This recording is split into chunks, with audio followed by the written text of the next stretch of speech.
Hello everyone, কেনেকৈ আছে আপোনালোকে আৰু সদায় যেনেকৈ আমি ভিডিও লৈ আহিছো আজিও আমি আপোনালোকৰ সন্মুখত তেনেকৈ ভিডিও লৈ আহিছো আমি ইতিমধ্যে সিম্পলিফিকেশন নাম্বাৰ সিস্টেম এইবোৰ আমি ইতিমধ্যে শেষ কৰিলো ঠিক আছে বহুত ধৰণৰ প্ৰশ্ন কৰিলো বিভিন্ন কনসেপচুৱেল প্ৰশ্ন কৰিলো এতিয়া আমি কি কৰিব ওলাইছো এতিয়া আমি এলসিএম আৰু এইচসিএফ আজি কৰিম ঠিক আছে এলসিএম আৰু এইচসিএফ টো বহুত বেছি ইম্পৰ্টেন্ট আৰু ইয়াৰ পৰা প্ৰতি বছৰে প্ৰশ্ন দেখা যায় 100% ৰেডি থাকক আপোনালোকে ঠিক আছে তো আজি আমি কি শিকিম এলসিএম আৰু এইচসিএফ স্টাৰ্ট কৰাৰ আগতে পেন পেপাৰ লৈ বহি দাও টাইম আপোনালোকৰ হাতত একেবাৰে কম আছে কাৰণ হেমন্ত ডাঙৰীয়া কোৱা মতে ফেব্ৰুৱাৰী লাষ্ট নহলে মাৰ্চৰ ফাৰ্স্ট উইকতে আমাৰ এক্সামটো হ'ব গৈ আছে তো পলম নকৰাকৈ আপোনালোকে হাজু হৈ যাওক পৰীক্ষাৰ কাৰণে প্ৰস্তুত হৈ যাওক আৰু প্ৰেক্টিস কৰি থাকক ম্যাথ এনেকা এটা বস্তু বেছি প্ৰেক্টিস তো আজি আমি কি কৰিম এলসিএম আৰু এইচসিএফ কৰিম ঠিক আছে এলসিএম আৰু এইচসিএফৰ একচুয়ালি মেইন কনসেপ্টখিনি আগত বুজি লম তাৰ পিছত আমি সমাধান কৰিম ঠিক আছে আপোনালোকে ইয়াতে চাব যে একচুয়ালি কেনেকৈ কৰিব লাগিব আগতে আমি কি কৰিম কনসেপ্টখিনি লৈ লম ঠিক আছে এলসিএম বুলি কলে যেটো আমি বুজি পাও লিস্ট কমন মাল্টিপল এটি লিস্ট কমন মাল্টিপল মানে লঘিষ্ঠ এক মিনিট আপোনালোকে অকনমান ৰব ইয়াতে ঠিক আছে লিস্ট কমন মাল্টিপল আৰু ইয়াতে কি বুলি কোৱা হয় লঘিষ্ঠ সাধাৰণ গুণিতক আৰু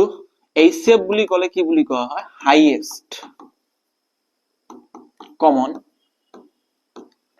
ফ্যাক্টৰ মানে গৰিষ্ঠ মানে আটাইতকৈ ডাঙৰ গৰিষ্ঠ কমন মানে সাধাৰণ আৰু ফ্যাক্টৰ মানে উৎপাদক ঠিক আছে এলসিএম আৰু এইচসিএফ এইটোৱে বুজা যায় এতিয়া সাপোজ ধৰি লওক আপোনাক দুটা নাম্বাৰ দিছে দিয়াৰ পিছত কৈছে এই দুটা সংখ্যাৰ এলসিএম কিমান হ'ব আৰু এইচসিএফ কিমান হ'ব উলাব লাগে একচুয়ালি এলসিএম আৰু এইচসিএফৰ কনসেপ্টটো আপোনালোকে ইয়াতে বুজি ল'ব একচুয়ালি কি হয় একচুয়ালি বস্তুটো ঠিক আছে সাপোজ ধৰি লওক আপোনালোকক দুটা নাম্বাৰ দিছে ঠিক আছে সাপোজ আপোনালোকক ধৰি লওক যিকোনো দুটা নাম্বাৰ দিছে 12 আৰু 18 সাপোজ ঠিক আছে 12 and 18 দুটা নাম্বাৰ দি আছে এতিয়া ইহতৰ এলসিএম উলাব লাগে আৰু এইচসিএফ টো উলাব লাগে কেনেকৈ কৰিব লাগিব চাব আপোনালোকে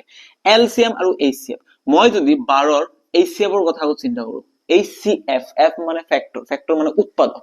12 ৰ কি উৎপাদক আছে আৰু উৎপাদক কাক কোৱা হয় যেটো সংখ্যাৰ আমি 12 ক হৰণ কৰিব পাৰিম যেনেকৈ 12 ৰ উৎপাদক আছে আমাৰ হাতত 1 সবৰে উৎপাদক হয় তাৰ পিছত আছে 2 2 এৰে আমি 12 হৰণ কৰিব পাৰি 3 ৰে আমি 12 হৰণ কৰো 3 4 গুণ 12 4 ৰে আমি 12 হৰণ কৰো এতে 5 এৰে পাৰি নে নোৱাৰি 5 এৰে আমি 12 হৰণ কৰিব নোৱাৰি তাৰ মানে 5 12 ৰ এটা উৎপাদক নহয় তাৰ পিছত 6 এৰে পাৰি 7 এৰে নোৱাৰি 8 এৰে নোৱাৰি ডাইৰেক্ট 12 ৰে পাৰি তাৰ মানে 12 ৰ উৎপাদক এই কেইটা লগতে মই 18 ৰ উৎপাদক কেইটা দি লিখিব 1 এৰে আমি 18 ক হৰণ কৰিব পাৰো 2 এৰে পাৰি 3 এৰে পাৰি 6 এৰে পাৰি 9 এৰে পাৰি আৰু 18 এৰে পাৰি বাকি আপোনালোকে চাওকচোন 18 ৰ আৰু এনে কিবা এটা নাম্বাৰ আছে নেকি যেটো আমি 18 ক হৰণ কৰিব পাৰি নাই যদি না থাকে তেনেহলে ইয়াতে কি কৈছে আমি উৎপাদক উলিয়াই আছো উৎপাদক যেতিয়া কথাটো কোৱা হ'ব তেতিয়া আমি এইচসিএফৰ কথা চিন্তা কৰিম এইচসিএফ এদি এইচসিএফ মানে হাইয়েস্ট ফ্যাক্টৰ কমন মানে মিল থকা ইহতৰ মাজত মিল থকা ফ্যাক্টৰ মানে উৎপাদক কোন আছে মই যদি চাব পাৰিছো মই ইয়াতে চাব পাৰিছো কোন আছে ইয়াতে মই ইয়াতে চাব পাৰিছো 2 আছে ঠিক আছে তাৰ পিছত মই ইয়াতে চাব পাৰিছো কি আছে ইয়াতে 2 আছে তাৰ পিছত মোৰ ইয়াতে 6 আছে ঠিক আছে এই দুটা মোৰ ফ্যাক্টৰ আছে কম উৎপাদক 2 আৰু 6 মিল আছে এতিয়া ইয়াতে কমন ফ্যাক্টৰ মই কমনটো 2 আৰু 6 পাইছো কিন্তু প্ৰশ্নটো ইয়াতে হল হাইয়েস্ট 2 আৰু 6 এর মধ্যে হাইয়েস্ট কোন 6 তার মানে এইচসিএফ ইয়ার কিমান হ'ব 6 হ'ব ঠিক আছে মানে 6 এনেকা এটা সংখ্যা যেটোৰে আমি 12 ক হৰণ কৰিব পাৰো 18 ক হৰণ কৰিব পাৰো তাৰ মানে 6 হ'ব ইহতৰ এইচসিএফ হাইয়েস্ট ল'ব লাগিব মিল থকা উৎপাদকটো ডাঙৰ ল'ব লাগিব গৰিষ্ঠ লগতে এতিয়া যদি এলসিএম বুলি কোৱা হয় গুণিতক এতিয়া 12 ৰ গুণিতক কি আছে 12 1 গুণ 12 24 তাৰ পিছত কিমান হ'ব 36 তাৰ পিছত কিমান হ'ব 48 60 yes 72 তাৰ পিছত কিমান হ'ব 84 96 এনেকৈ গৈ থাকিব 12 ৰ গুণিতক শেষ নহব তাৰ পিছত মই যদি কৈছো 18 ৰ গুণিতক কি হ'ব ইয়াতে হ'ব 18 তাৰ পিছত হ'ব 36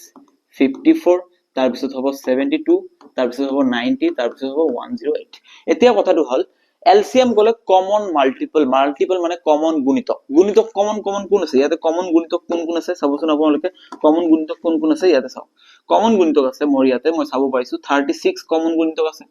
তাৰ পিছত 72 কমন গুণিতক আছে ঠিক আছে তাৰ মানে কমন গুণিতক 36 পালো 72 এইফালে আগুৱাই গলে ইয়াতে নেক্সট আহিব 108 তাৰ মানে এইটো এটা কমন গুণিতক মই পালো এতিয়া কমন গুণিতক মই কিমান পাম ইনফাইনাইট এইটো নম্বৰ গৈ থাকিব এইটো নম্বৰ গৈ থাকিব ইনফাইনাইট নাম্বাৰ অফ কমন গুণিতক পাম বাট কথাটো মনত ৰাখিব ইয়াতে কি মনত ৰাখিব এলসিএম মানে লিষ্ট মানে আটাইতকৈ সৰু কমন গুণিতক কোন আছে 36 তাৰ মানে ইহঁতৰ এলসিএম কিমান হ'ব 36 আহা কৈছে আপোনালোকে বুজি পাইছে এইটো এটা কনসেপ্ট হল এতিয়া মই হেই প্লেটৰ নিচিনাকে উলাব চেষ্টা কৰিম ঠিক আছে এইচএফ আৰু এলসিএম মই কিমান লৈছিলো 12 লৈছিলো আৰু এটা 18 লৈছিলো ইহঁতৰ এতিয়া এলসিএম আৰু এইচএফ উলাবলৈ হয় আমি সৰুতে এনেকে শিকিছিলো আৰু এইটো নিয়ম আটাইতকৈ বেষ্ট পদ্ধতি চাব আপোনালোকে কেনেকৈ কৰিব ইয়াক যদি মই এটা 2 এৰে হৰণ কৰো 2 দি আমি 12 হৰণ কৰিব পাৰিছো নে পাৰিম 2 6 গুণ 12 2 দি আমি 18 পাইম নে নাই পাৰিম 2 9 গুণ 18 তাৰ মানে 2 এনেকা এটা সংখ্যা পালো আমি যিয়ে দুৰটাকে হৰণ কৰিছে আৰু যেতিয়া দুৰটাকে হৰণ কৰিব তেতিয়া আমি দুৰৰ ওপৰত এটা ডট দি ৰাখি দিম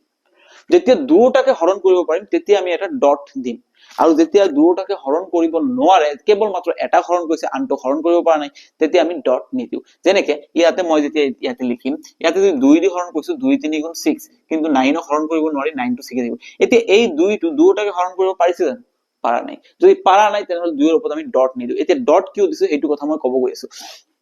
নেক্সট আমি কি কৰিম 2 দি এতিয়া আৰু কৰি লাভ নাই 3 ৰে কৰিব পাৰিম 3 1 গুণ 3 3 3 গুণ 9 এই 3 ৰে আমি দুটাকে হৰণ কৰিব পাৰিছো নে পাৰা নাই নিশ্চয় পাৰিছো তাৰ মানে 3 ৰ ওপৰত এটা আমি ডট দিম 3 ৰে আমি ইয়াকো হৰণ কৰিলো যদি সবকে হৰণ কৰিব পাও তেতিয়া হলে ডট দিম আৰু সবকে হৰণ কৰিব নোৱাৰো তেতিয়া আমি ডট নিদিও এতিয়া প্ৰশ্নটো হল আপোনালোকে ইয়াতে কি আছে সবকেটা মৌলিক সংখ্যা আহি গৈছে এতিয়া সংখ্যা কেটা পূৰণ কৰক যেতিয়া মই এলসিএমৰ কথাটো কম তেতিয়া সবকেটা সংখ্যা পূৰণ কৰিম 2 পূৰণ 2 3 পূৰণ 3 ঠিক আছে 2 পূৰণ 2 কিমান হ'ব 4 4 3 গুণ 12 12 3 গুণ 36 এলসিএম কিমান আছে 36 আগৰ ইয়াতে এলসিএম মই কিমান পাইছিলো ইয়াতে মই এলসিএম 36 পাইছো ইয়াতো মই এলসিএম কিমান পালো ইয়াতে মই এলসিএম 36 পালো এতিয়া এইচসিএফ কেনেকৈ উলাম মই এতিয়া এইচসিএফ টো মই কেনেকৈ উলাম চাব ইয়াতে আপোনালোকে কেনেকৈ কৰিব লাগে এইচসিএফ টো উলাবলৈ হলে মই ডট দিয়া কেটা লিখিম কাৰণ এইচসিএফ দুটাকে হৰণ কৰিব পাৰে এতিয়া মই জাক ডট দিছো তাকে লৈ আহিম তাৰ মানে এইচসিএফ মোৰ কিমান হ'ব ইয়াতে 2 পূৰণ 3 ডট কাৰ ওপৰত আছে এইটোৰ ওপৰত ডট আছে আৰু এইটোৰ ওপৰত ডট আছে 2 পূৰণ 3 দ্যাট মিন্স এইচসিএফ ইজ 6 আহা গৈছে আপোনালোকে বুজি পাইছে এইটো এটা নিয়ম কৈছে এনেকৈ আপোনালোকে কৰিব পাৰে এইটো এটা সৰু সুৰা নিয়ম হয় তাৰ পিছত আকৌ এটা নিয়ম আছে আপোনালোকে এইটো নিয়ম ব্যৱহাৰ কৰিব পাৰে একো আপত্তি নাই আপোনাক কিমান দিয়া আছিল 12 বেলেগ কে ভাঙিব 18 কাৰণ এইটো নিয়মত দৰকাৰ আছে ঠিক আছে কিয় দৰকাৰ আছে কাৰণ এইটো হল মৌলিক উৎপাদীকৰণৰ দ্বাৰা আমি ধুনিয়াকে উলাব পাৰো কেনেকৈ উলাব পাৰো আপোনালোকে চাব ইয়াতে ঠিক আছে 12 ক যেতিয়া মই ভাঙিম কিমান হ'ব 2 ইয়াতে হ'ব 6 আকৌ যেতিয়া 2 এৰে ভাঙিম কিমান হ'ব 3 তাৰ মানে মই 12 ইকুৱেলছ টু কিমান লিখিব পাৰো 2 * 3 ঠিক আছে এতিয়া 18 ক যেতিয়া মই ভাঙিম কিমান হ'ব 18 ক যেতিয়া মই ভাঙিম কিমান হ'ব 18 ক 2 এৰে ভাঙিলে হ'ব 9 আকৌ 2 এৰে নোৱাৰি 3 এৰে ভাঙিলে হ'ব 3 তাৰ মানে সবকেটা মৌলিক আছে ডাইৰেক্ট লিখিব পাৰো 18 মানে কিমান লিখিব পাৰিম 2 পূৰণ 3 পূৰণ 3 এতিয়া এইচসিএফ উলাবলৈ হলে মই কি কৰিম ইহঁতৰ মাজত মিল থকাটো আমি চেষ্টা কৰিম মিল থকাটো আমি ফোকাস কৰিম কাক ফোকাস কৰিম মিল থকাটো ফোকাস কৰিম কোন মিল আছে ইয়াতে আপোনালোকে যদি চাইছে ইয়াতে আপোনালোকে চালে গম পাব ইয়াতে মিল আমাৰ ইয়াতে 2 মিল আছে আৰু লগতে 3 মিল আছে বাকি কিন্তু নাই বাকি এইকেইটা এনে পৰি আছে ঠিক আছে এতিয়া মিল থকা কেইটা এবাৰকে লিখিম ইয়াতে 2 মিল আছে 2 এবাৰ লিখিম ঠিক আছে 2 মিল আছে মই 2 এবাৰ লিখিলো ঠিক আছে 2 পূৰণ 3 মিল আছে মই 3 লিখিলো 2 3 গুণ 6 এটো হ'ব আমাৰ এইচসিএফ এতিয়া এলসিএম যদি এনেকা পদ্ধতিৰ পৰা এলসিএম উলাব লাগে তেনেহলে আমি কি কৰিম ইয়াতে মিল থকা কেটা এবাৰ লিখিম মিল ই নাই ই 2 মিল আছে এটা ক্যান্সেল আউট গল এক্সট্ৰা এটা 2 আছে মই ইয়াতে 2 লিখিম 3 এটা মিল আছে মই 3 এটা লিখিম মিল আছে এটা লিখিম এতিয়া এইটো হৈ গল এইটো হৈ গল এইটো হৈ গল বাকি থাকিল গুণ 3 সব কেটাক লিখিব লাগিব মিল থকা কেটা এবাৰ আৰু মিল নথকা কেটা লিখি যাব লাগিব 2 মিল নাই 3 মিল নাই 3 আকৌ এটা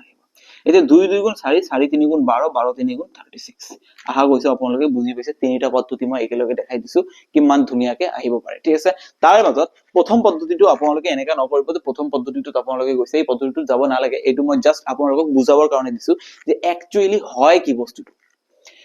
বস্তুটো হয় নকি ঠিক আছে এইটো মই বুজাবৰ কাৰণে দিছো বাকি দুটা পদ্ধতি আপোনালোকে যদি ভাল লাগে আপোনালোকে এইটো পদ্ধতি ব্যৱহাৰ কৰিব পাৰে আদাৰৱাইজ আপোনালোকে এইটো ব্যৱহাৰ কৰিব পাৰে এইটোৰো ব্যৱহাৰ আছে এইটোৰো ব্যৱহাৰ আছে দুটাৰে ব্যৱহাৰ আছে আমি দুটাই ব্যৱহাৰ কৰিম আৰু ধুনিয়াকে আমি প্ৰশ্নখিনি সমাধান কৰিম চাব এতিয়া কিনে কৰিব পাৰে ঠিক আছে লগতে আৰু এটা ধুনিয়া সূত্ৰ আছে ধৰি লওক আপোনাৰ হাতত দুটা সংখ্যা দিয়া আছে a, b ঠিক আছে ইহঁতৰ এলসিএম দিয়া আছে x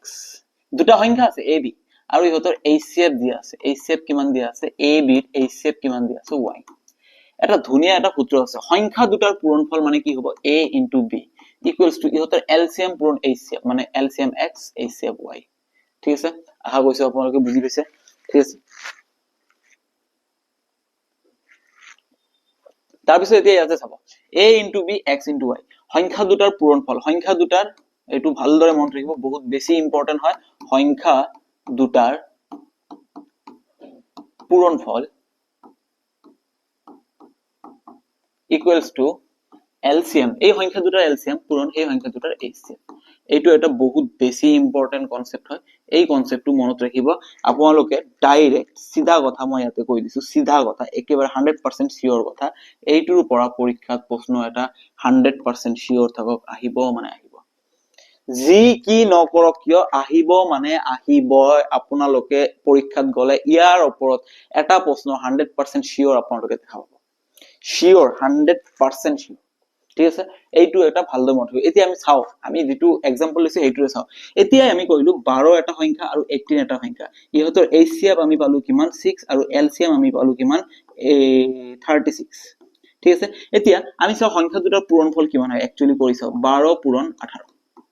12 পূৰণ 18 কৰিলে কিমান হ'ব 16216 ঠিক আছে ইকুৱেলস টু এইটো আমি সংখ্যা দুটাৰ পূৰণফল পালো আমাক সূত্ৰ মতে কৈছে সংখ্যা দুটাৰ পূৰণফল ইহঁতৰ LCM পূৰণ HCF LCM কিমান আছে LCM পূৰণ HCF এতিয়া LCM কিমান আছে LCM আছে 36 পূৰণ HCF কিমান আছে 6 36 আৰু 6 পূৰণ কৰিলে কিমান হ'ব 6 হ'ব ইয়াতে 6 18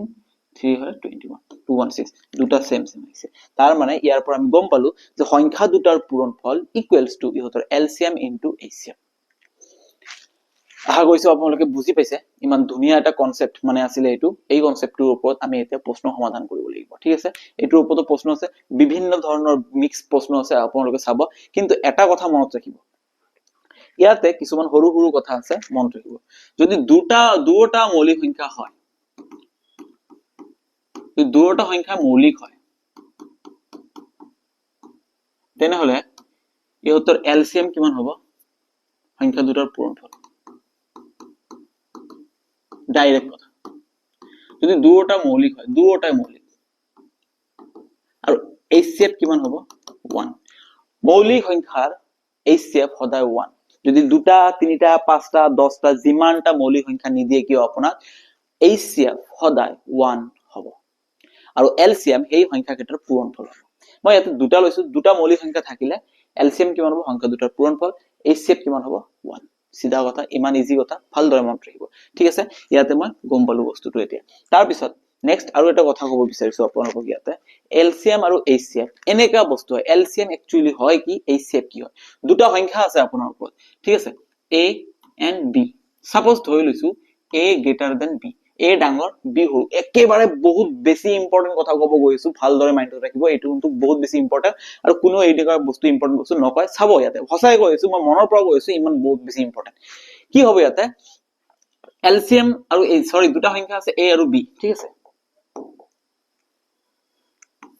মই এইটো ৰাপ কৰি দিছো ঠিক আছে A greater than B B K A ডাঙৰ ঠিক আছে দুটা সংখ্যা আছে A B কিন্তু A ডাঙৰ এনে হলে ইহঁতৰ LCM টো সদায় A হ'ব বা A কে ডাঙৰ হ'ব A হ'ব বা A কে ডাঙৰ হ'ব A হ'ব বা A কে ডাঙৰ হ'ব এইটো চিন দিয়া মানে মই যে তলত এটা দাগ দিছো এই চিনটোৱে কি বুজাইছে হয় ভ্যালুটো A ৰ সমান হ'ব নহলে A কে ডাঙৰ হ'ব তাৰ মানে মই কি গম পালো ডাঙৰ সংখ্যাটোৰ সমান হ'ব পাৰে নতুবা ডাঙৰটো ডাঙৰ বেছি হ'ব পাৰে সৰুটোৰ সমান নহব আৰু তাতকে সৰু নহব ডাঙৰটোতকে সৰু নহব মনত ৰাখিব এইটো কথা LCM কিমান হ'ব যদি A ডাঙৰ হয় তেনেহলে LCM হয় A ৰ সমান হ'ব নহলে A কে ডাঙৰ হ'বই লাগিব 100% শিওৰ নেক্সট আপোনালোকৰ কি হ'ব পাৰে HCF HCF কি হ'ব সৰু গুণ আছে ইয়াতে B হয় B ৰ সমান হ'ব নতুবা B কে সৰু হ'ব B কে ডাঙৰ হ'ব নোৱাৰে HCF সদায় সৰু হ'ব LCM সদায় ডাঙৰ হ'ব মনত ৰাখিব এইটো বহুত বেছি ইম্পৰ্টেন্ট কথা কৈছো আপোনালোকক LCM সদায় ডাঙৰ হ'ব নতুবা সমান হ'ব HCF সদায় সমান হ'ব নতুবা সৰু হ'ব ঠিক আছে HCF কি হ'ব ইয়াতে HCF B কে সৰু হ'ব বা B ৰ সমান হ'ব সৰুটোৰ সমান হ'ব বা LCM A কে এৰ সমান হ'ব বা A কে ডাঙৰ হ'ব সিধা কথা আপোনালোকে ভালদৰে মনত ৰাখিব এইটো এটা বহুত বেছি ইম্পৰ্টেন্ট কথা ঠিক আছে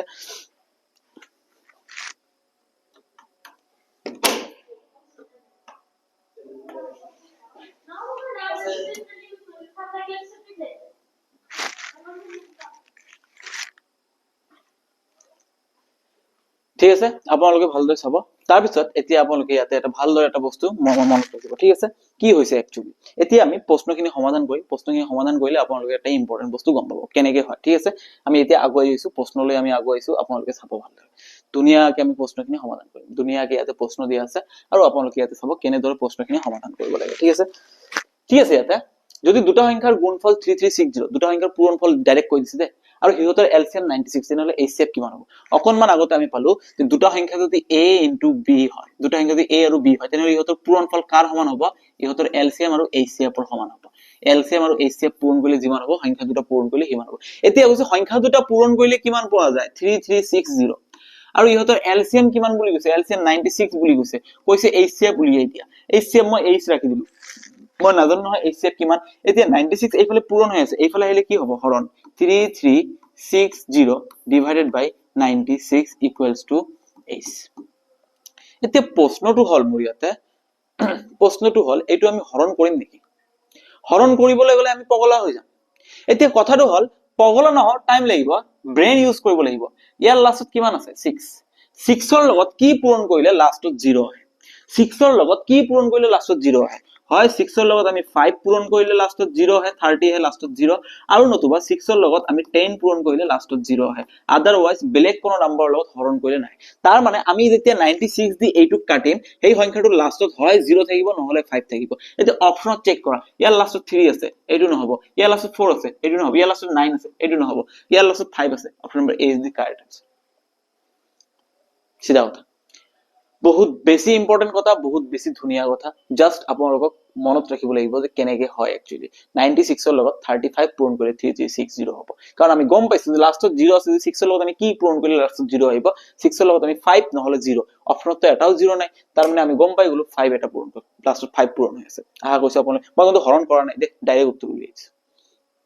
নেক্সট প্ৰশ্নলৈ আমি আগুৱাই যাওঁ। আমাৰ নেক্সট প্ৰশ্ন ইয়াতে কি আছে? কি কৈছে ইয়াতে? 4.5, 50 আৰু 75, ঠিক আছে? 4.5, 50 আৰু 75, ইহঁতৰ এইচচিএফ কিমান? এইচচিএফ মই এতিয়াই কৈছো, এইচচিএফ হয় হঠাৎ সৰুটোৰ মানে সৰুটোৰ সমান হ'ব, নহলে ইয়াতকে সৰু হ'ব, তাতকে ডাঙৰ হ'ব নোৱাৰে। তাৰ মানে ইয়াতে 4.5 আছে, তাৰ মানে এইচচিএফ কিমান হ'ব? এইচচিএফ কিমান হ'ব? এইচচিএফ কিমান হ'ব? কিমান হ'ব? হয় 4.5ৰ সমান হ'ব, নতুবা 4.5তকে সৰু হ'ব, ইয়াতকে সৰু হ'ব, 4.5 ডাঙৰ হ'ব। তেনেহলে ইয়াতে কৈছে 75 হ'ব, নহব। ইয়াতে কৈছে 4.5, 4.5ৰ সমান হ'ব পাৰে, একো আপত্তি নাই, ঠিক আছে? একো আপত্তি নাই। এতিয়া আপোনালোকে চাওকচোন 0.5 হ'ব নেকি? এইচচিএফ মানে কি? এইচচিএফ গোটেই কেইটা সংখ্যাকে হৰণ কৰিব পাৰিব, ঠিক আছে? এইচচিএফ কি কৰিব? গোটেই কেইটা সংখ্যাকে হৰণ কৰিব পাৰিব। 4.5 পাৰিব নেকি? 4.5 চাওকচোন পাৰে নেকি? 4.5 দি আপুনি যদি 50 হৰণ কৰে, আমি কেতিয়াও হৰণ কৰিব নোৱাৰি। 4.5 50 হৰণ কৰিব নোৱাৰে, ঠিক আছে? তাৰ মানে 4.5 নহব। তাৰপিছত 0.5 চাওকচোন, ইয়েস 0.5 আমি 45 হৰণ কৰিব পাৰিম, 0.5 ৰে আমি 50 কো হৰণ কৰিব পাৰিম, 0.5 ৰে আমি 75 কো হৰণ কৰিব পাৰিম। 0.3 আছে, আমাক হাইয়েস্ট কমন ফেক্টৰ লাগে, লোৱেষ্ট নহয়। 0.3 যদিও পাৰে, কিন্তু আমি ইয়াক নলও। কিয় নলও? আমি ডাঙৰটো ল'ব লাগিব। 0.5 ইজ দি আনসাৰ। এনেকা ধৰণৰ কনসেপ্টটো মাইন্ডত ৰাখিব লাগিব যে এইচচিএফ সদায় সৰুটোৰ সমান হ'ব, নতুবা সৰুটোতকে সৰু হ'ব, ডাঙৰ কেতিয়াও হ'ব নোৱাৰে। লগে লগে মই অপচন বি কেনসেল কৰি দিছো। এই কনসেপ্টটো আপোনালোকৰ মাথাত ৰাখিব লাগিব, তেতিয়াহে আপোনালোকে পাৰিব, আদাৰৱাইজ বহুত বেছি কঠিন যেন লাগিব আপোনালোকক। চাওক নেক্সট প্ৰশ্নটো কেনেকে উৰাব লাগে, ঠিক আছে? ইয়াতে চাব কি দিয়া আছে। What will be the ratio of highest common factor and least common factor of the multiple of this?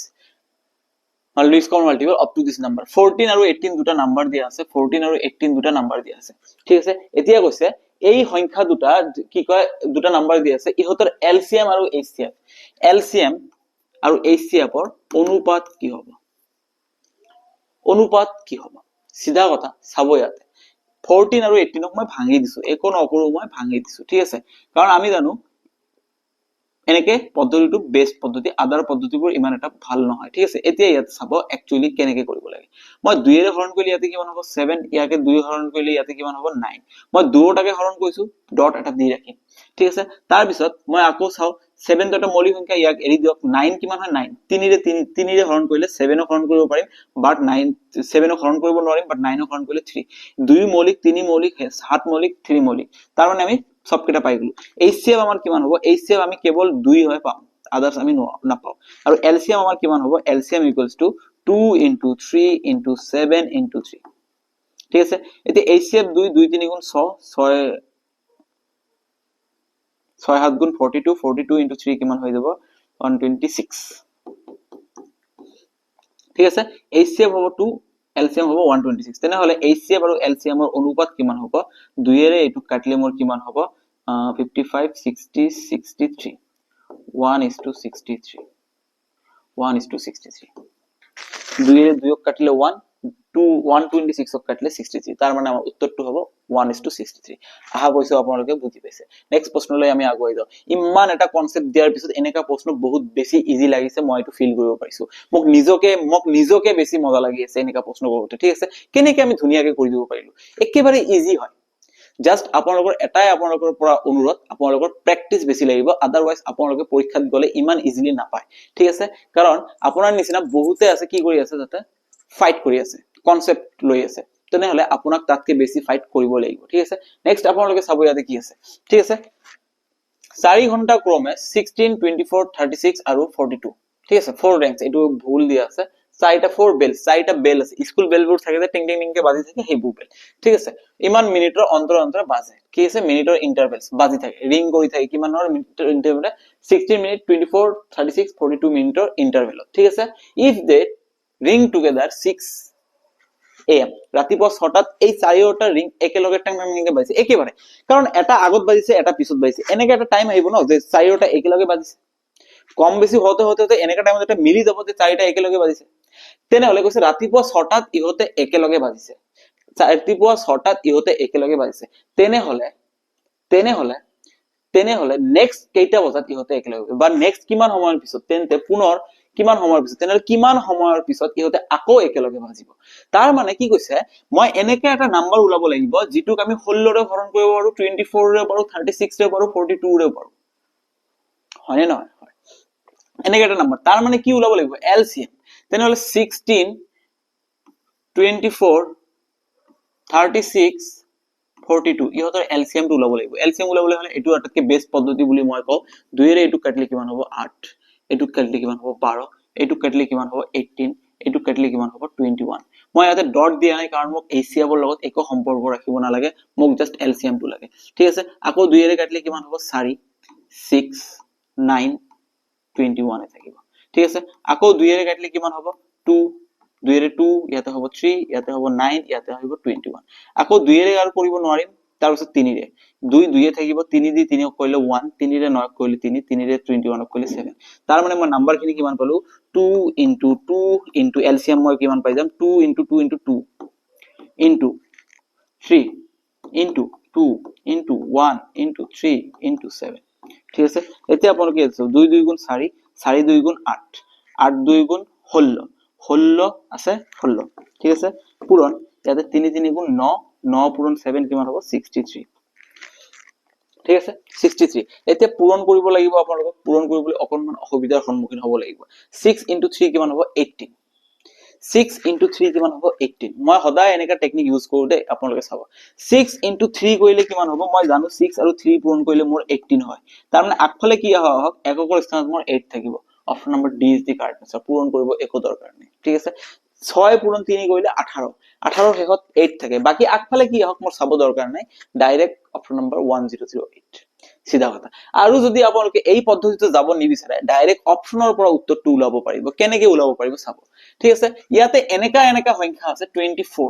24 ৰ আমি উৎপাদক যদি চাব যাও 4 আছে 3 আছে ঠিক আছে এনেকা এটা নাম্বাৰক আমি পিক কৰিব লাগিব যাৰ উৎপাদক যুগ্ম আৰু অযুগ্ম দুটাই থাকে মই এনেকে কইলো 24 ক আমি পিক কৰি লৈ আহিলো আৰু 24 ৰ উৎপাদক 4 ও থাকে 3 ও থাকে তাৰ মানে মই গম পালো 24 যেটো সংখ্যা হৰণ কৰিব পাৰিব সেই সংখ্যাটোক 4 ৰে হৰণ কৰিব পাৰিম 3 ৰে হৰণ কৰিব পাৰিম এতিয়া চাওকচোন 4 হৰণৰ নিয়ম কি আছে 4 হৰণৰ নিয়ম আছে লাষ্টত দুটা অংক যদি আমি 4 ৰে হৰণ কৰিব পাৰি তেনে হলে আমি সংখ্যাটোক হৰণ কৰিব পাৰিম আৰু যদি লাষ্টত দুটা অংক হৰণ কৰিব নোৱাৰি তেনে হলে আমি এই গোটেই সংখ্যাটোক হৰণ কৰিব নোৱাৰিম এতিয়া প্ৰশ্নটো হল 42 ক আমি 4 ৰে হৰণ কৰিব পাৰিম নেকি নোৱাৰি 64 ক পাৰি নেকি নিশ্চয় পাৰি 64 ক 4 16 গুণ 64 তাৰ মানে ইয়াক পাৰি ই আমাৰ आंसर হোৱাৰ চান্স আছে থাকিব দিও 886 লাষ্টত আছে 86 আমি ইয়াক 4 ৰে হৰণ কৰিব নোৱাৰি এটো কাটি দিও লাষ্টত আছে 08 यस 4 2 গুণ 8 ইয়াক হৰণ কৰিব তাৰ মানে আমাৰ आंसर হয় বি হ'ব নহলে সি হ'ব ডি হ'ব প্ৰথম কথা।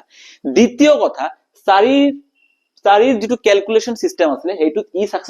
সাকসেসফুল, বাকি দুটা আমি এলিমিনেট কৰি দিলো। এতিয়া নেক্সট আমি কাৰ টেস্ট কৰিম, তিনিৰ টেস্ট কৰিম। তিনিৰ টেস্টটো কৰি চাওকচোন। ইয়াতে তিনিৰ টেস্ট কি আছে, অংককেইটাৰ যোগফল হৰণ যাব লাগিব, অংককেইটাৰ যোগফল তিনিৰে হৰণ যাব লাগিব। 9 + 6 কিমান হ'ব 15, 15 + 4 কিমান হ'ব 19। আমি 19ক তিনিৰে হৰণ কেতিয়াও কৰিব নোৱাৰি, তাৰ মানে ই আমাৰ এনসাৰ নহব। তাৰপিছত ইয়াতে চাওকচোন 1 আৰু 8 যোগ কৰিলে কিমান 9, 9ক আমি তিনিৰে হৰণ কৰিব পাৰি, অবভিয়াসলি পাৰি, তাৰ মানে আমাৰ এনসাৰ ই চাৰিৰো কনসেপ্ট satisfy কৰিলে তিনিৰো কনসেপ্ট satisfy কৰিলে, তাৰ মানে option number D is the correct answer.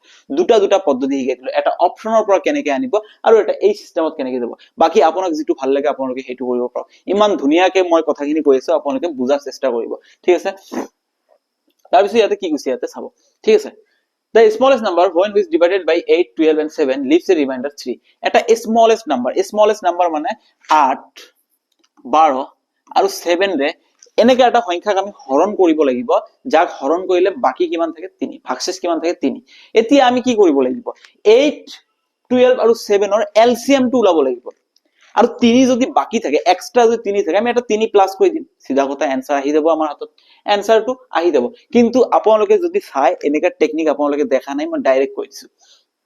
Direct answer চকুৰ সন্মুখত আছে, অপচনৰ পৰা ডাইৰেক্ট কৰক। আৰু অপচনবোৰ মই এনেকে নিজে ডিজাইন কৰা নাই, অপচনবোৰ এনেকা থাকে পৰীক্ষাত, আপোনাক চাব যে একচুয়ালি আপুনি বস্তুটো জানে না নাজানে। সিধা কথা ইয়াতে চাব, ইয়াতে 8 আছে, ইয়াতে 12 আছে, ইয়াতে 7 আছে। যুগ্ম সংখ্যা থাকা মানে এলসিএম সদায় যুগ্ম আহিব, কাৰণ যুগ্ম সংখ্যা কেতিয়াও অযুগ্ম সংখ্যা হৰণ কৰিব নোৱাৰে।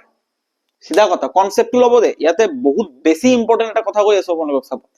সিধা কথা। এলসিএম কি হ'ব, যুগ্ম হ'ব, কাৰণ যুগ্ম সংখ্যা কেতিয়াও অযুগ্ম সংখ্যা হৰণ কৰিব নোৱাৰে। যদি হৰণ কৰিব পাৰে তেনেহলে যুগ্মকে পাৰিব, আৰু তাৰ মানে আমি গম পালো এলসিএম আমাৰ যুগ্ম হ'ব। এলসিএম যদি যুগ্ম হয় আৰু ভাগশেষ যদি 3 থাকে, আমি এই যুগ্মৰ লগত 3 প্লাস কৰিম। 3 মানে কিমান, অযুগ্ম, 3 এটা অযুগ্ম সংখ্যা। আৰু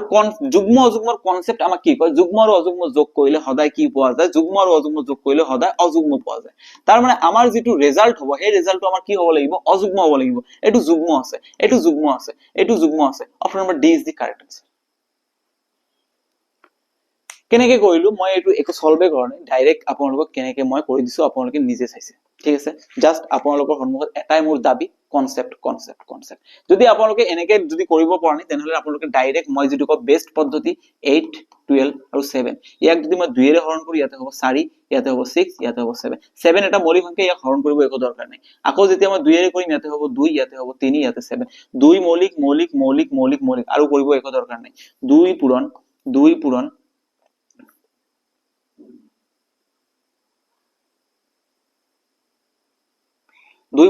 পূৰণ 3 পূৰণ 7, ইয়াতে আৰু এটা 2 আছে, সরি, ঠিক আছে। 2 2 গুণ 4, 4 3 গুণ 12, 12 7 গুণ 2 2 গুণ 4, 4 3 গুণ 12, 12 7 গুণ 84, 84 into 2 কিমান হ'ব 168। তাৰ মানে সংখ্যাটো ইহতৰ এলসিএম হৈ যাব মোৰ 168, আৰু 3 যদি বাকি থাকে এক্সট্ৰাকে 3 এটা প্লাস কৰিলে কিমান হৈ যাব ইহতৰ 171। Option number D is the correct answer.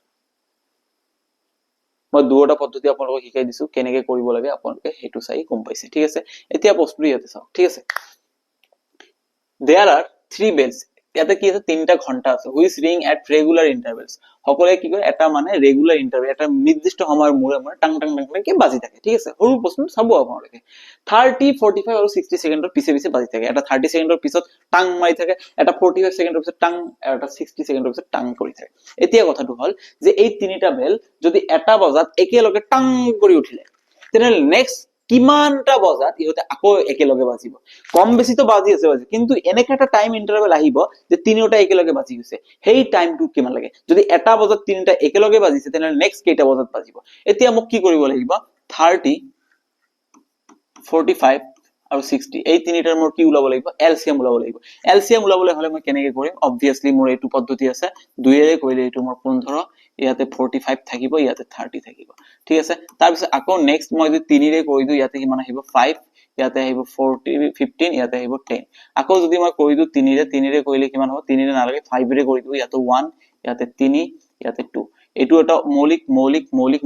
তেনেহলে এলসিএম মোৰ কিমান হৈ যাব, 2 into 3 into 5 into 3 into 2, 1 টো লিখিলো হয় নিলিখিলো হয়, 2 3 গুণ 6 30, 90, 180। তাৰ মানে এলসিএম মোৰ কিমান হৈ যাব 180। তাৰ মানে 180 সেকেন্ড পিছত আকৌ তিনিটা বেল একেলগে বাজিব। এটা বজাত বাজিলে 180 সেকেন্ড পিছত আকৌ বাজিব এতিয়া 180 সেকেন্ড মানে কিমান মিনিট আমি জানো 60 সেকেন্ড 1 মিনিট তেনেহলে 180 সেকেন্ড কিমান হৈ যাব 3 মিনিট তাৰ মানে 3 মিনিট পিছত আকৌ বাজিব এটা বজাত বাজিছে 3 মিনিট মানে এটা 3 বজাত আকৌ বাজিব ঠিক আছে এটা 3 বজাত আকৌ বাজিব ধুনীয়া প্ৰশ্ন হয় ভাল আছে প্ৰশ্নটো প্ৰেক্টিস কৰিব সব ইয়াতে নেক্সট প্ৰশ্নটো আমাৰ কি আছে এটা 6 person running around a ground complete one round 6 12 6 10 12 18 30 and 40 minutes respectively কি কৈছে ছটা মানুহ এটা গ্ৰাউণ্ডৰ চাৰিওপিনে ৰাউণ্ড মাৰি আছে ঠিক আছে কিছুমান মানুহক 6 মিনিট লাগে কোনোবা 10 মিনিট লাগে কোনোবা 12 মিনিট লাগে কোনোবা 30 40 মিনিট লাগে after how much time they will meet for the first time if they started running it তেনেহলে ইহতে এতিয়া চাওক এনেকা এটা সার্কুলার রাউন্ডত ঘূৰি আছে ইয়াতে ছটা মানুহ আছে ইহতে একেলগে খোজ কাঢ়া আৰম্ভ কৰিছে কোনোবা আগত গৈছে কোনোবা পিছত গৈছে কোনোবা বহুত আগত গুছি গৈছে এনেকে ৰাউন্ড মাৰি আছে কিমান সময়ৰ পিছত সেই ছটা মানুহ আকৌ একেলগে হ'ব কাৰণ কম বেছি হৈ গৈ থাকোতে এনেকে এটা টাইম আহিব আকৌ ইহতে এজনক মানে এটা লেভেলত পাব সবকে ছজনে কেনেকা হ'ব ছজন দৌৰি আছে দুজন দেখা পাইছে বাকি চাৰিজন পিছফালে দৌৰি আছে মিট হৈছে এনেকা হলে নহব ছজনে একেলগে মিট হ'ব লাগিব কিমান ঘণ্টা পিছত ছজনে মিট হৈ যাব এতিয়া সিধা কথা এলসিএম ওলাব লাগিব 6 10 12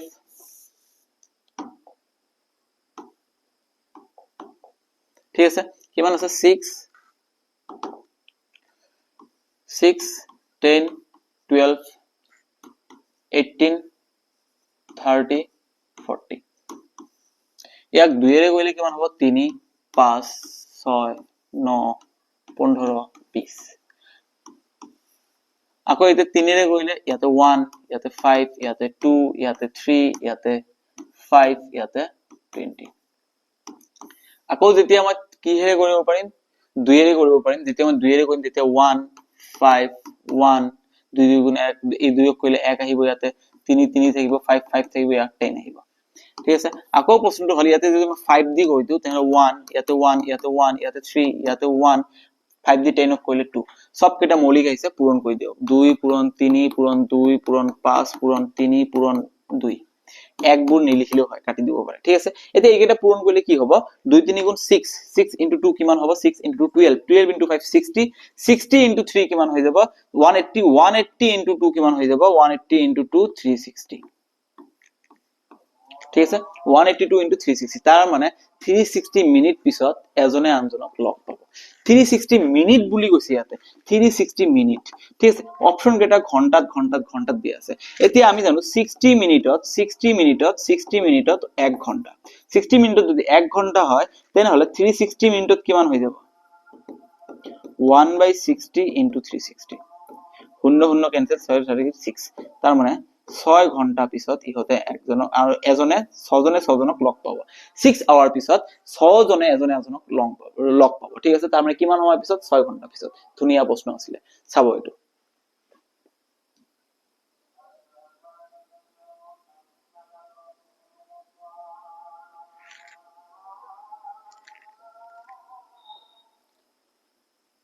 মই প্ৰশ্ন কৰালে ন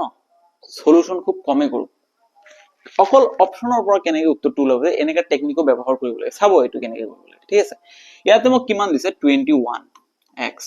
এটা দিছে 49x² y³ এটা দিছে 12xy² ঠিক আছে এতিয়া ইয়াতে চাবচোন সংখ্যাৰ এলসিএম আমি বেলেগকৈ ওলাব লাগিব আৰু এইবোৰ কয় চলকৰ এলসিএম আমি বেলেগকৈ ওলাব লাগিব সিধা কথা ঠিক আছে কথাটো গম পাইছে আপোনালোকে এতিয়া কথাটো হল সিধা কথা আপোনালোকৰ কি কৈছে ইয়াতে এলসিএম ওলাব গৈছে এতিয়া আপুনি চাওক x আছে ইয়াতে এটা ইয়াতে আছে দুটা ইয়াতে আছে এটা y ইয়াতে 0 নাই ইয়াতে আছে তিনিটা ইয়াতে আছে কিমান দুটা যেতিয়া আমি এলসিএম লব লাগে হাইয়েস্ট পাৱাৰ টু লব লাগে আমাক কি লব লাগে হাইয়েস্ট পাৱাৰ টু ইয়াতে হাইয়েস্ট পাৱাৰ বুলিলে কোন আছে x ৰ হাইয়েস্ট পাৱাৰ কি আছে 2 আছে তাৰ মানে x টু দি পাৱাৰ মোৰ 2 থাকিব তাৰ পিছত কি লব লাগে y যেতিয়া আমি লব লাগিব y ৰ হাইয়েস্ট পাৱাৰ যেটো আছে হেতু লব লাগিব y ইয়াতে নাই ইয়াতে আছে দুটা ইয়াতে আছে তিনটা তাৰ মানে y ৰ হাইয়েস্ট পাৱাৰ টু লব লাগিব তাৰ মানে x² y³ আৰু xy² এই তিনিটাৰ এলসিএম কিমান হ'ব x² y³ তাৰ পিছত নেক্সট প্ৰশ্নলৈ যেতিয়া আমি আগুৱাই যাম নেক্সট প্ৰশ্ন আমি ইয়াতে কি পাম 21 49 আৰু 12 ৰ এলচিএম এতিয়া আপুনি অপচন চেক কৰক কোনটোৰ লগত মিলিছে xy আছে ইয়াতে নহব x স্কয়াৰ y স্কয়াৰ আছে নহব x square y cube x square y cube মানে এটো ম্যাচিং হৈছে x square y cube x square y cube এইটো ম্যাচিং হৈছে এতিয়া প্ৰশ্নটো হল ইয়াতে কিমান দিছে 7 আৰু ইয়াতে কিমান দিছে 588 প্ৰশ্নটো মোৰ এইটোৱে যে যদি মোক এলসিএম ওলাব কৈছে তেনেহলে 21 49 আৰু 12 তকৈ এলসিএমটো ডাঙৰ হ'ব কিন্তু ইয়াতে দিছে 7 ডাঙৰ কেনেকৈ হল এটোতো হ'ব নোৱাৰে তাৰ মানে এটো অপচন নহব direct option D is the correct answer যদি আপোনালোকৰ ট্ৰাষ্ট হয় তেনে আপোনালোকে এইটো পদ্ধতি আপোনালোকে নিশ্চয় ব্যৱহাৰ কৰি চাব পাৰে পেন পেপাৰ লৈ অবভিয়াসলি বহি আছে ডাইৰেক্ট ধুনিয়াকৈ এটো সমাধান কৰিব আনসাৰ ডি নম্বৰে আহিব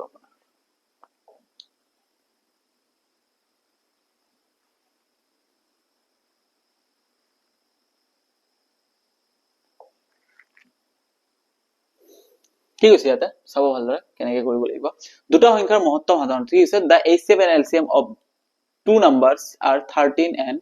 189 if one of the numbers 117 then the other number is দুটা সংখ্যাৰ LCM আৰু HCF কিমান দিয়া আছে 13 LCM কিমান দিয়া আছে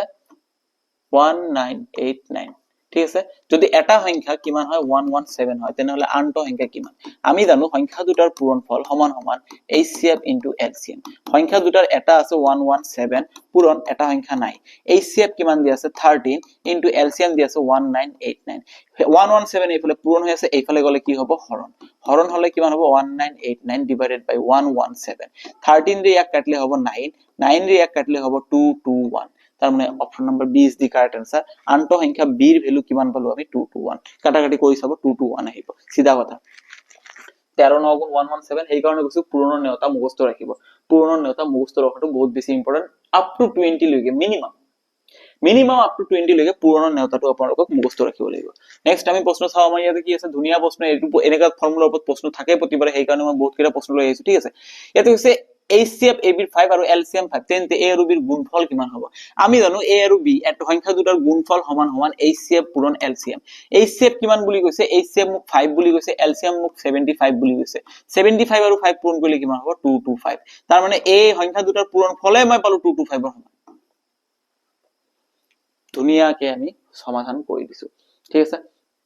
নেক্সট প্ৰশ্ন আমি চাও আমাৰ কিমান প্ৰশ্ন আছে আৰু বাহ বহুত কিটা প্ৰশ্ন আছে ঠিক আছে ধুনিয়া প্ৰশ্ন আছে ধুনিয়াকৈ সমাধান কৰিব লাগিব ঠিক আছে নেক্সট প্ৰশ্ন এইটো চাব আপোনালোকে কি আছে এটা ঠিক আছে ইয়াতে মোৰ কিমান দিয়া আছে যে যদি HCF মোৰ কিমান দিয়া আছে A আৰু B দুটা সংখ্যা আছে HCF দিয়া আছে 12 LCM দিয়া আছে 144 আৰু A দিয়া আছে 36 তেনেহলে B কিমান B equals to মই জানো HCF পূৰণ LCM A into B equals to HCF into LCM তেনেহলে B equals to কি হ'ব HCF into LCM A পূৰণ হৈ আছে এইফালে আহিলে হৰণ তেনেহলে কি হৈ যাব ইয়াতে HCF H কিমান দি আছে 12 LCM L কিমান দি আছে 144 আৰু A কিমান দি আছে 36 12 ৰ ইয়াক কাটলে 3 3 ৰে ইয়াক কাটলে কিমান হ'ব 4 48 তাৰ মানে মোৰ आंसर কিমান হ'ব আনটো সংখ্যা মোৰ কিমান হৈ যাব 48 ধুনিয়া প্ৰশ্ন হয় নেক্সট প্ৰশ্ন ইয়াতে চাব কি আছে ইয়াতে নেক্সট প্ৰশ্ন যদি দুটা সংখ্যাৰ গুণফল 49141 আৰু তেন্তে তেওঁলোকৰ এলসিএম হয় তেন্তে ইহঁতৰ HCF কিমান হ'ব দুটা সংখ্যাৰ গুণফল মানে ইয়াতে ডাইৰেক্ট কৈছে সংখ্যা দুটা দিয়া নাই ডাইৰেক্ট গুণফলে দিছে 4941 আৰু এলসিএম কিমান দিছে 81 তেনেহলে কৈছে HCF টো উলিওৱা আমি জানো A পূৰণ B সমান LCM into HCF তেনেহলে HCF H ইকুৱেল টু কি হ'ব A পূৰণ B L টো এইফালে পূৰণ হৈছে এইফালে আহিলে হৰণ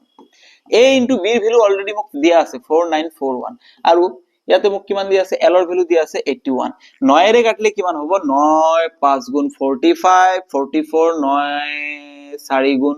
36 81 হ'ব 9 ইয়াতে 9 ৰে কাটলে 9 আকৌ 9 ৰে যেতিয়া কাটিম 9 6 গুণ 54 61 তাৰ মানে আনটো HCF কি হতৰ কিমান হ'ব 61 কাটাকাটি কৰিলে 61 এ আহিব ঠিক আছে ধুনিয়াকৈ বুজি পাইছে আশা কৰিছো আপোনালোকৰ বুজিবলৈ একো অসুবিধা হোৱা নাই নেক্সট প্ৰশ্নলৈ আমি আগবাঢ়ি যাম তে এটো আপোনালোকে এনেকৈ কৰিব পাৰে ঠিক আছে পূৰণ কৰিব একো দৰকাৰ নাই ডাইৰেক্ট 4941 ডিভাইডেড বাই 81